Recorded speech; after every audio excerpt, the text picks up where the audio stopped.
మీ business ఏదైనా మీ ఊర్లో promotion చేయాలంటే అది సుమన్ టీవీతోనే సాధ్యం. ఇప్పుడే సంప్రదించండి.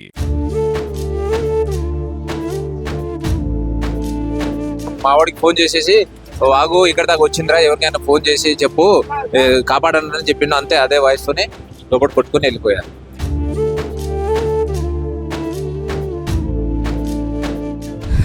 ఆడబిడ్డ అంటే ఎంత దూరంలో ఉంటుందో మాకు తెలియదులే, కానీ మాకు ఒక్కడే ఆడబిడ్డ.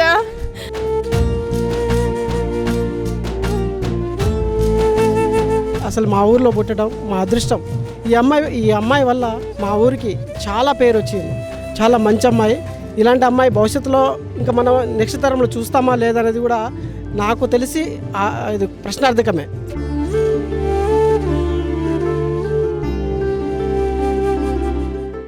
ఎవరి తలరాత ఎలా ఉంటుందో తెలియదు. ఎవరి జీవితం ఎప్పుడు ఎటువైపు తిరుగుతుందో తెలియదు. మరణం ఏ రూపంలో వస్తుందో, ఏ క్షణంలో వస్తుందో అంతు చిక్కదు. ఆకేరు వాగులో కొట్టుకుపోయిన అగ్రికల్చర్ సైంటిస్ట్ అశ్విని కథ వింటే కన్నీరు ఆగదు. మృత్యువే ఆమెను పిలిచిందా, ఆమె నుదుటి రాత అలాగుందా అనే బాధ కలుగుతుంది. మరణం ఇంత త్వరగా వస్తుందని మాత్రం అశ్విని అనుకోలేదు.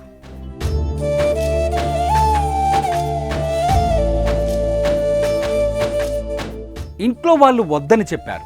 తండ్రి కూడా వారించారు. సోదరుడు వద్దు చెల్లి అని బతిమాలాడు. అయినా అశ్విని వినలేదు. ఆఫీసులో ముఖ్యమైన పని ఉందని మొండిగా ఇంట్లోంచి బయలుదేరింది. అశ్విని కోసం ఆకేరు వాగు మృత్యువులా కాపు కాచింది. అశ్విని, ఆమె తండ్రి మోతీలాల్ ప్రయాణిస్తున్న కారు మహబూబాబాద్ జిల్లా మరిపెడ మండలం పురుషోత్తమాయగూడెం బ్రిడ్జిపైకి రాగానే వరద విరుచుకుపడింది. కారును నీరు చుట్టుముట్టడంతో భయంతో అశ్విని తన అన్న అశోక్కు ఫోన్ చేసింది. అతను 100కు డయల్ చేసి మళ్ళీ అశ్వినికి కాల్ చేసేలోపే ఆమె ఫోన్ ఆగిపోయింది. ఫోన్ మాత్రమే కాదు, ఆ క్షణంలో అశ్విని, తండ్రి మోతీలాల్ శ్వాస కూడా ఆగిపోయింది.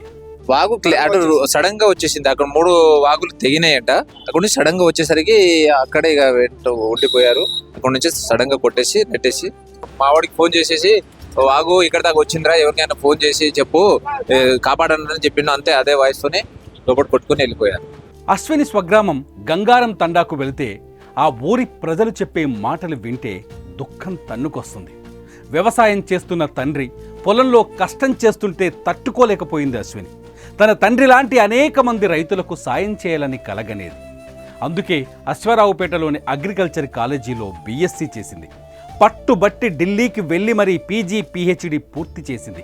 ఇప్పుడు రాయగఢ్లోని ఓ విత్తన పరిశోధన సంస్థలో సైంటిస్ట్గా ఉద్యోగం చేస్తోంది.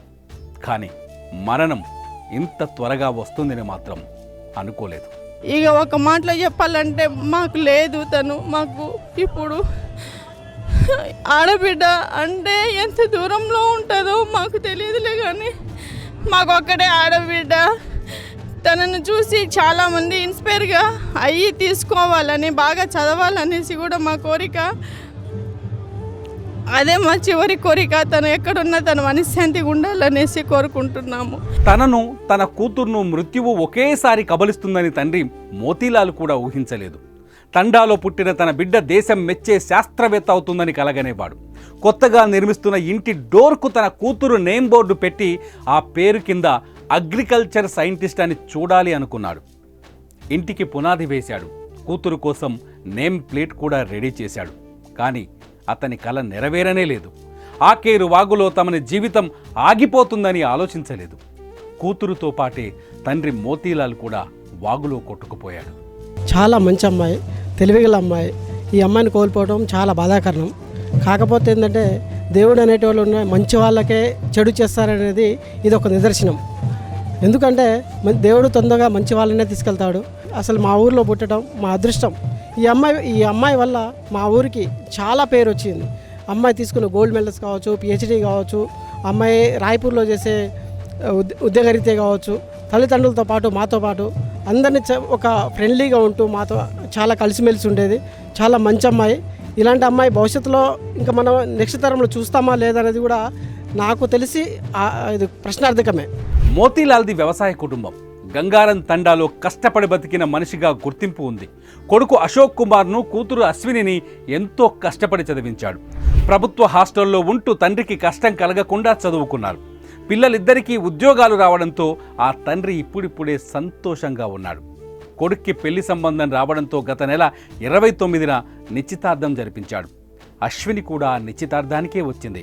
అలా అనుకోని ముప్పుకు గురయ్యి ప్రాణాలు కోల్పోయింది. ఒక చోట అశ్విని మృతదేహం, మరో చోట తండ్రి మృతదేహం. ఆ రెండింటిని చూస్తే గుండె తరుక్కుపోతోంది. తండ్రి కూతుల డెడ్ బాడీలను రెండింటిని ఒకేసారి గ్రామానికి తీసుకురావడంతో గంగారం తండా గుండెలవిసేలా రోధిస్తోంది. అశ్విని సాధించిన విజయాలను గుర్తు చేసుకుని బోరున విలపిస్తోంది. చిన్నప్పటి నుంచే అశ్విని అన్నింటిలో చురుకుగా ఉండేదని చెబుతున్నారు. చదువుతున్న సమయంలోనే యూనివర్సిటీలో గోల్డ్ మెడల్ సాధించిందని గుర్తు చేసుకుంటున్నారు. అశ్విని బతికుంటే తమ ఊరికి మంచి జరిగేదని చెబుతున్నారు. వ్యవసాయ శాస్త్రవేత్తగా ఎంతో ఎత్తుకు ఎదుగుతుందని కలగన్నామని, మరణం ఇంత త్వరగా వస్తుందని ఊహించలేదని చెబుతున్నారు. Personally, like we are seeing her as a very good girl. Like she's kind of ideal for everyone. Like people are thinking like if girl is there, like she should be like this. And she is very motivated to others. Yeah, so she was very motivating, and she was having very positive aura.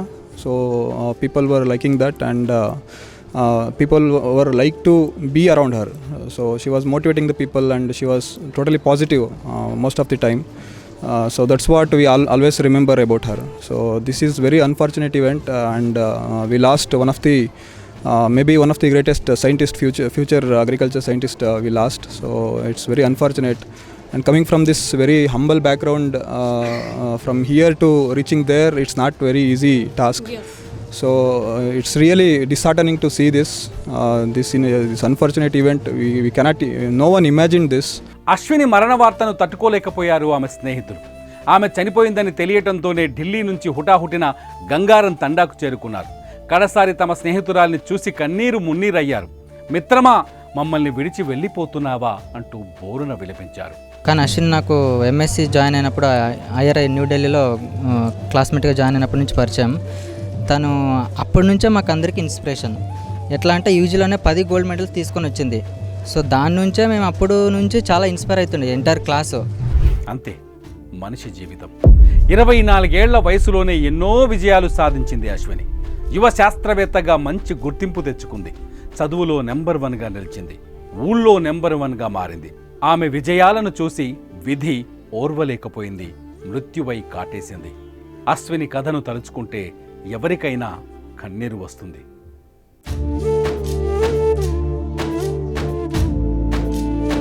మావాడికి phone చేసేసి, వాగు ఇక్కడ దాకా వచ్చిందిరా, ఎవరికైనా phone చేసి చెప్పు కాపాడని చెప్పిండు. అంతే, అదే వాయిస్తోనే లోపల కొట్టుకుని వెళ్ళిపోయారు.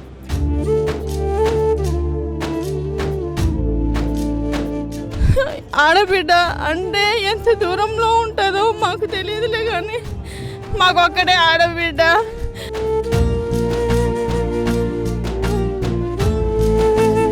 అసలు మా ఊరిలో పుట్టడం మా అదృష్టం. ఈ అమ్మాయి వల్ల మా ఊరికి చాలా పేరు వచ్చింది. చాలా మంచి అమ్మాయి. ఇలాంటి అమ్మాయి భవిష్యత్తులో ఇంకా మనం నెక్స్ట్ తరంలో చూస్తామా లేదనేది కూడా నాకు తెలిసి ఇది ప్రశ్నార్థకమే.